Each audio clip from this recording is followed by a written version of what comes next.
बिस्मिल्लाहिर्रहमानिर्रहीम, अस्सलाम वालेकुम ख़वातीन व हज़रात। मैं मोहम्मद शहजाद अब्बास हूँ और आप देख रहे हैं मेरा फेसबुक और यूट्यूब ऑफिशियल चैनल उसूली और 360 ज़ाविये पर ख़बरों की तफसील और तज्ज़िया जानने के लिए खुश आमदीद।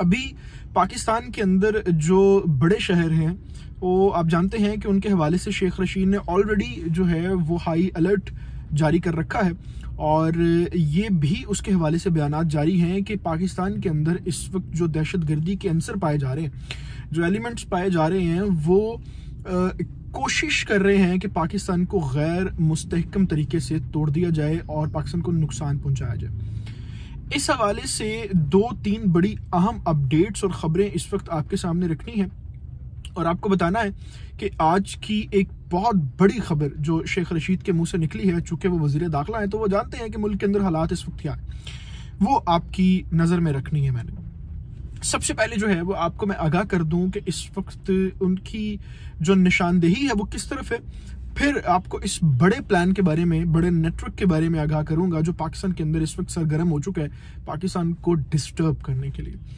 शेख रशीद कहते हैं कि लाहौर का जो वाकया है उसके बाद हम जिन बड़े ग्रुप्स तक पहुंचे हैं या जिन लोगों को हमने गिरफ्तार किया और हम उन तक अभी तफ्तीश कर रहे हैं, उसमें एक चीज जो है वो बड़ी खुल के सामने आ रही है। बड़ा उसमें जो है वो हमें ये पेशरफ्त मिल रही है कि आखिर ये सारे जो कनेक्शंस हैं, जो डॉट्स हैं, वो किस तरफ जाके कनेक्ट हो रहे हैं और उनका जो मेन बड़ा इस वक्त सिग्नल है, जो इशारा है, वो सी पैक प्रोजेक्ट की तरफ है। पाकिस्तान के अंदर इस वक्त जितनी भी दहशतगर्दी हो रही है, पाकिस्तान के अंदर इस वक्त जितने भी वो काम हो रहे हैं, वो एलिमेंट हो रहे हैं कि जो पाकिस्तान को गैर मुस्तकमिल तौर पे कायम करने के लिए और पाकिस्तान को तोड़ने के लिए कोशिशें कर रहे हैं, उनमें एक मेन डॉट वजीर दाखिला के सोर्सेस के मुताबिक कनेक्ट हो रहा है कि पाकिस्तान के अंदर वो सी पैक को नाकाम करना चाहते हैं। अब क्यों नाकाम करना चाहते हैं और कौन सा बड़ा ग्रुप है जो इस वक्त खालिस्तान, जिनको टास्क ही ये मिला है कि आपने पाकिस्तान के अंदर सी पैक के खिलाफ प्रोजेक्ट करना है, उसके हवाले से आपको तफसीलन आगाह करना है। इससे पहले आपसे गुजारिश है कि आपने अभी तक अगर हमारे चैनल को सब्सक्राइब नहीं किया तो उसको प्लीज सब्सक्राइब कर लें, बेल आइकन को प्रेस कर लें, क्योंकि यही एक वाहिद और आसान तरीका है मेरे और आपके साथ के यूं बने रहने का। इस चैनल के थ्रू हम आप तक मुस्तनद तरीन खबरें बर वक्त पहुंचाते हैं जहां कहीं भी हो। अभी आप देख सकते हैं वीडियो में कि मैं ड्राइविंग कर रहा हूं, रास्ते में हूं, लेकिन चूंकि ये एक अपडेट है तो इस सिलसिले को बरकरार रखने के लिए और आपको आगाह और हर वक्त जो है वो मुस्तनद तरीन खबरें बेहतरीन तज्जिए के साथ देना भी हमारे फर्ज में शामिल है। अभी एक अपडेट जो है वो आपके सामने रखनी है। अपडेट ये है कि पाकिस्तान के अंदर चूंकि ये अपनी नौयत का सबसे बड़ा और सबसे मुख्तलिफ प्रोजेक्ट जो है सी पैक बनने जा रहा है, और ना सिर्फ पाकिस्तान बल्कि पूरी एशिया की जो आमद रफ्त होगी, इंपोर्ट एक्सपोर्ट होगी, उसको बिल्कुल चेंज करके रख देगा। और इसके बनने के बाद दुबई की जो सूरत हाल होगी, यूएई के जो पोर्ट है उसकी जो सूरत हाल होगी, वो बड़ी तब्दील हो जाएगी।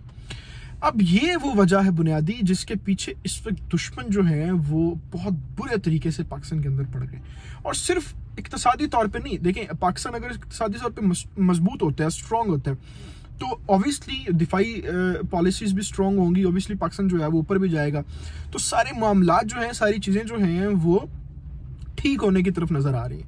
अब सुन लें कि वाकया क्या और शेख रशीद ने किस तरफ जो है वो निशानदेही की। लाहौर के अंदर जो वाकया हुआ है उसमें 2-3 मुलजमान जो पकड़े गए, उसमें उनका ताल्लुक जो है वो ज़ाहरी तौर पे तो नेशनल ब्लोच जो इस वक्त एक्सट्रीमिस्ट्स हैं जो पाकिस्तान के खिलाफ काम कर रहे हैं उनके साथ कनेक्ट होता है।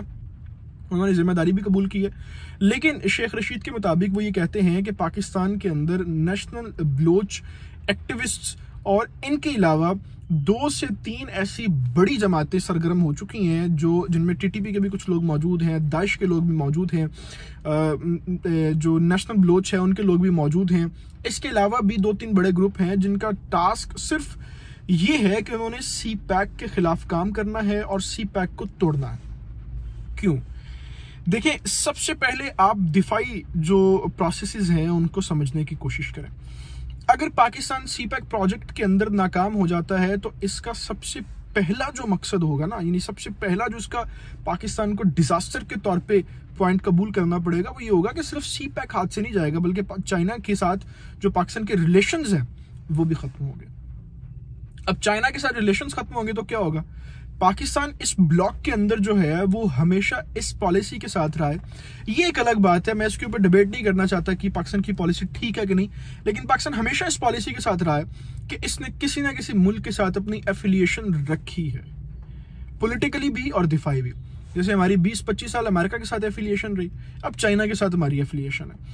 अब चूंकि पाकिस्तान की एफिलिएशन चाइना के साथ है तो ये रवायती हरीफ भारत और अमेरिका को, इसराइल को कबूल नहीं है, क्योंकि ऑलरेडी चीन उनका दुश्मन है। चीन के साथ रिलेशन खराब होगा CPEC की वजह से। जब चीन के साथ रिलेशन खराब होगा तो पाकिस्तान पॉलिटिकली भी और इक्तसादी भी और दिफाई तौर पे भी अकेला रह जाएगा। अब जब पाकिस्तान अकेला रह जाएगा तो पाकिस्तान वाहद वो मुस्लिम पावर है जो इस वक्त भी दुनिया के मुख्तलिफ मुल्कों को, इस्लाम दुश्मन मुल्कों को और इस्लामोफोबिया फैलाने वाले मुल्कों को अभी भी खटकती है। तो इसको तोड़ना कितना आसान हो जाएगा। एक तो रीजन ये। दूसरी वजह ये है कि अभी आप जानते हैं कि भारत जो है वो 5th और 6th जनरेशन वॉर के पीछे हाथ धो के पड़ गया, और वो पाकिस्तान के तमाम तर बड़े यूट्यूबर्स और तमाम तर बड़े जो एनालिसिस हैं, एनालिस्ट, डिफेंस एनालिस्ट हैं, उनके चैनल्स को ब्लॉक करवा रहा है, बंद कर रहा है। इसके अलावा IT के थ्रू पाकिस्तान का जितना भी नौजवान है उसको डिस्टर्ब किया जा रहा है। जितने भी पाकिस्तान के अंदर IT प्रोसेसेस और प्रोजेक्ट मिलने थे उनको वो अपनी एफिलिएशन इस्तेमाल करते हुए, क्योंकि बड़ी बड़ी कंपनीज के CEO इंडियंस हैं, तो वो उनको ब्लॉक करवा रहे हैं।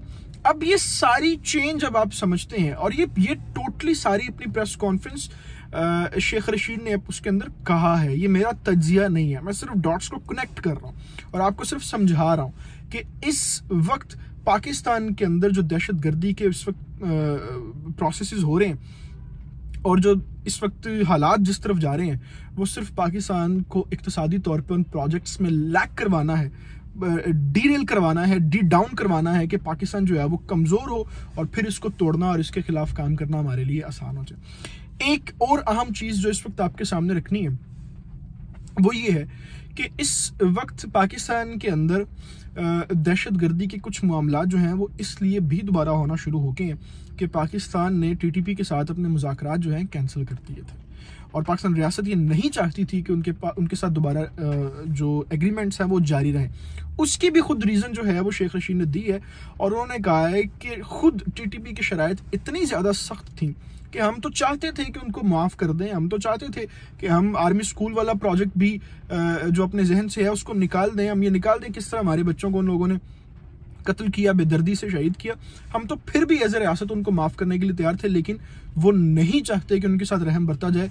इसलिए अब जो है वो किसी भी दहशतगर्द के खिलाफ कोई भी कार्रवाई जो है वो आसान नहीं होगी। स्ट्रांगली रिएक्शंस आएंगे और रियासत जो है वो भरपूर तरीके से इन सब लोगों के खिलाफ तलवार उठाएगी जो पाकिस्तान को कमज़ोर करने के लिए अपने काम कर रहे हैं। इन तफसीलात के साथ अभी मैं आपसे इजाज़त चाहूँगा। आपसे गुजारिश है, जैसे पहले कहा कि हम हर वक्त कोशिश करते हैं कि आपको खबर के साथ आगाह रखें, इसलिए हमारे इस चैनल का ख्याल भी रखें, उसको सब्सक्राइब करें और कमेंट्स में अपनी राय ज़रूर दीजिएगा। मैं आपके कमेंट्स पढ़ता हूँ, हमारे लिए बड़े अहम होते हैं। अल्लाह ताला से दुआ है, अल्लाह ताला पाकिस्तान का और पाकिस्तान के नौजवानों का आमीन नासर हो। अपना बहुत सारा ख्याल रखिएगा। अल्लाह हाफिज़।